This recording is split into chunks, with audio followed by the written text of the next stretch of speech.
Olá, tudo bem? Seja muito bem-vindo, muito bem-vinda ao site do nosso escritório de advocacia especializada contra bancos. Se você está assistindo este vídeo pelo YouTube, eu aproveito para te pedir para você curtir este vídeo e nos ajudar a levar essas informações tão importantes para mais pessoas que estão com problemas, com débitos com os bancos. E no vídeo de hoje eu vou te explicar de uma maneira bastante simples e direta tudo que você precisa saber sobre tarifas bancárias. Então vamos lá para a tela que eu vou te explicar melhor. E para início de conversa, eu queria te pedir para você não cometer esse erro que muitas pessoas fazem, que é ficar olhando somente para as tarifas, como se as tarifas fossem grande parte dos contratos bancários, e não são. As tarifas representam somente uma pequena parte, mas eu não estou querendo dizer para deixar isso passar em branco, para você pagar, para você dever o valor dessas tarifas, que a maioria delas são cobradas de forma ilegal. Mas eu só estou querendo te dizer para não focar somente nas tarifas. O principal que precisa ser focado, como nós sempre falamos, são os juros abusivos. E não somente isso, trabalhar também com a negociação da dívida bancária, Então, embora as tarifas prejudiquem a sua contratação com o banco, elas não são o maior inimigo do seu empréstimo ou do seu financiamento. E aqui, de uma maneira bastante direta, eu estou te trazendo aqui um quadro resumo daquelas tarifas que elas são permitidas por lei para ser cobradas e a maioria das tarifas que elas são ilegais, elas são proibidas por lei e pelos tribunais de serem cobradas, E quais que são as tarifas que podem ser cobradas? Existem basicamente dois tipos de tarifas que eu trouxe aqui para você. A primeira delas é a tarifa de cadastro e a segunda é a tarifa relacionada a bens dados em garantia, quando você faz um contrato com um banco em que existe um bem dado em garantia. Então vamos falar primeiramente das tarifas de cadastro, Que é aquela que ela deve ser cobrada apenas uma vez. E essa única vez, ela se dá lá no início do relacionamento. A gente escuta muito isso, no direito bancário, na palavra relacionamento. O relacionamento quer dizer quando você começou a ser cliente daquela instituição bancária. Então, a tarifa de cadastro, ela não vai poder ser cobrada se você já tem alguns meses, se você já tem alguns anos de relacionamento, se você já é cliente deste banco. Então você já é cliente deste banco há algum tempo e depois de determinado tempo você vai fazer um contrato com um banco, você vai fazer um financiamento, fazer qualquer tipo de contrato, capital de giro.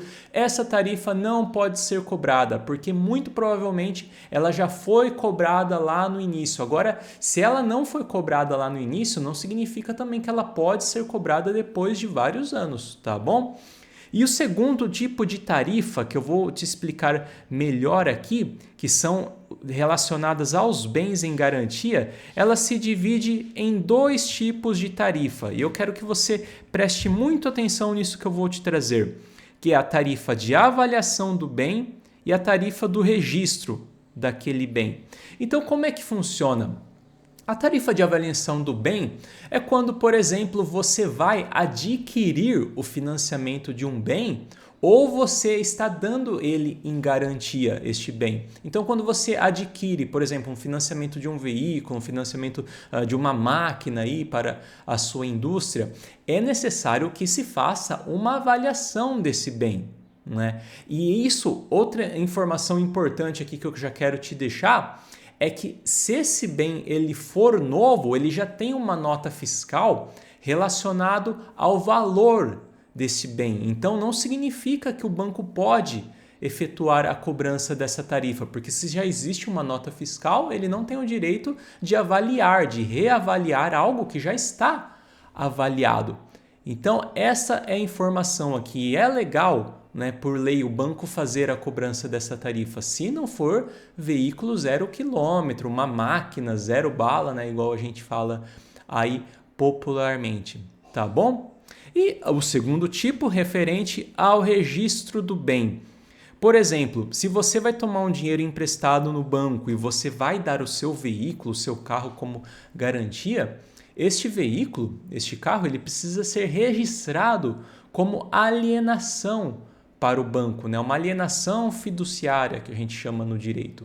E isso vai acarretar alguns valores lá no Detran, por exemplo. Então, é totalmente lícito, é totalmente normal o banco repassar esse custo, né, do registro para você. Isso vale também, por exemplo, numa questão imobiliária, né, que vai se utilizar o cartório para fazer o registro aí desta alienação. Então, o banco também ele pode te repassar este valor. Agora, o que os bancos não podem fazer, o que acontece muito e você precisa tomar muita atenção em relação a isso, é algo que seja fora do normal.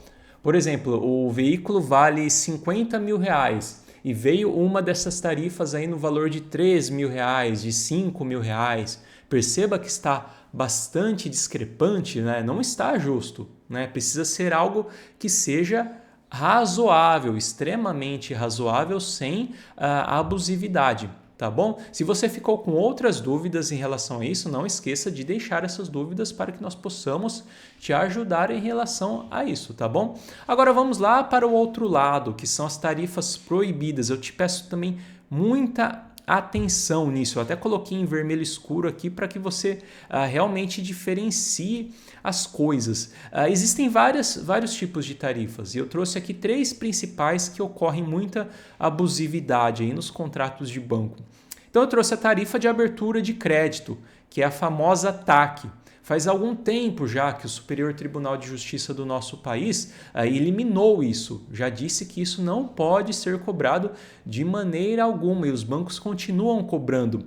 E aqui eu já abro uma segunda atenção para que você não se deixe ser confundido quanto à tarifa de cadastro. Por que acontece? Os bancos eles confundem isso, porque você poderia confundir um TAC como uma tarifa de cadastro também, quando na verdade é uma tarifa de abertura de crédito. Então preste muita atenção se o banco não está te cobrando esta tarifa e falando que isso é uma tarifa de cadastro, sendo que, olha, voltando lá naquilo que a gente viu, né, a tarifa de cadastro ela só pode ser cobrada quando você começa a ser cliente do banco, tá bom? Agora vamos para a segunda, que é a tarifa de emissão de carnê ou de boleto. E essas duas, né, são as famosas TAC e a TEC, que já foram proibidas ambas de serem cobradas. Isso aqui são as tarifas que eles cobravam para a emissão de um boleto, de um carnê para você fazer o pagamento, né, das parcelas ali que você recebe em casa. E veja que não faz sentido, né, gente, tudo isso. Por quê? O que o nosso direito empresarial, o direito do consumidor tem considerado? Que quando o banco ele fica cobrando tarifas demais de você, está errado porque o custo disso já está embutido no custo do crédito, você já está pagando por tudo isso, já está lá embutido na sua taxa de juros. E essa taxa de juros deve contemplar todo esse custo necessário, né? Então veja como isso aqui não tem cabimento cobrar todas essas coisas, né?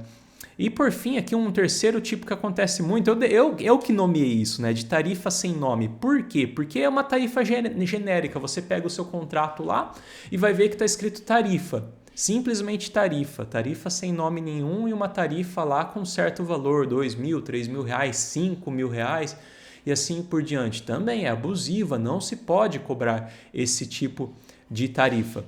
E outros tipos, por exemplo, os bancos costumam repassar tarifas em relação a serviços de terceiros que podem impactar ali no seu contrato. Então, vou dar um exemplo aqui bem básico que eu já vi acontecer.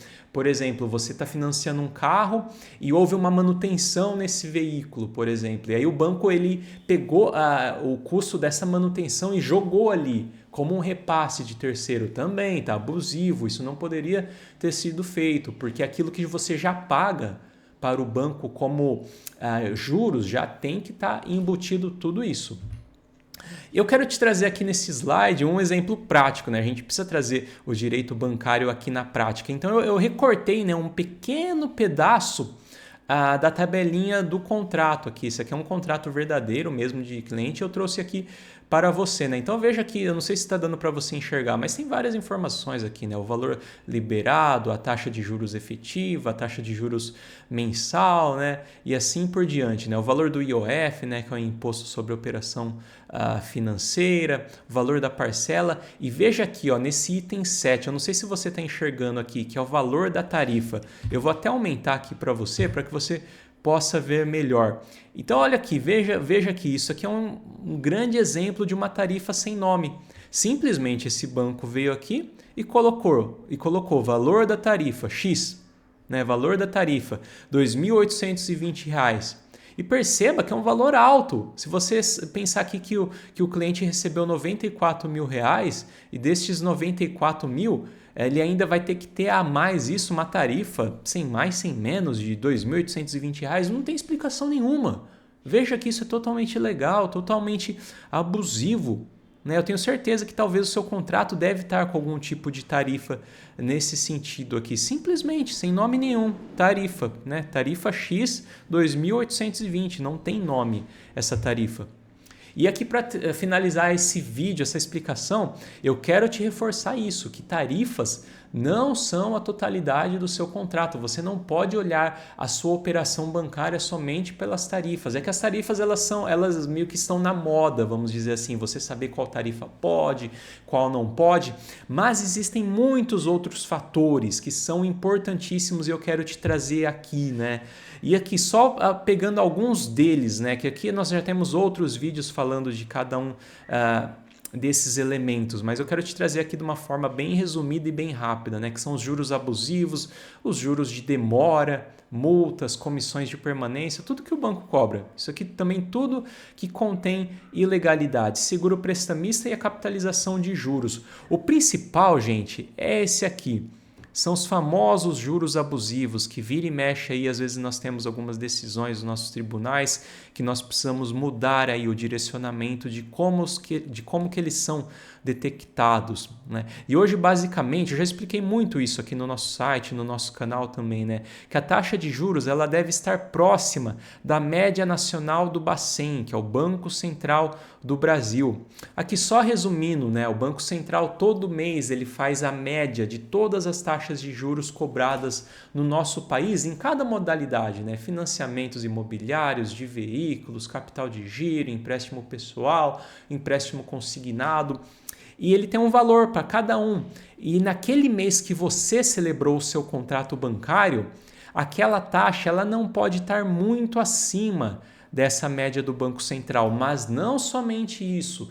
Existe também a questão do caso concreto. Os nossos tribunais estão pedindo para que os juízes julguem de acordo com cada caso concreto, que aí existem outros elementos, né? Não é o título principal desse vídeo, né? Mas existe o spread bancário, existe as circunstâncias, se foi um contrato da pandemia, ele não poderia ter sido com juros tão altos e assim por diante, né? Mas eu quero que você tenha foco nos juros abusivos, mas não só, nós temos também a capitalização que leva a esses juros abusivos, né? A capitalização são os juros compostos, é aquele gráfico de juros que ele cresce exponencialmente, ele cresce vertiginosamente, que a gente fala, né? Ele cresce muito rápido.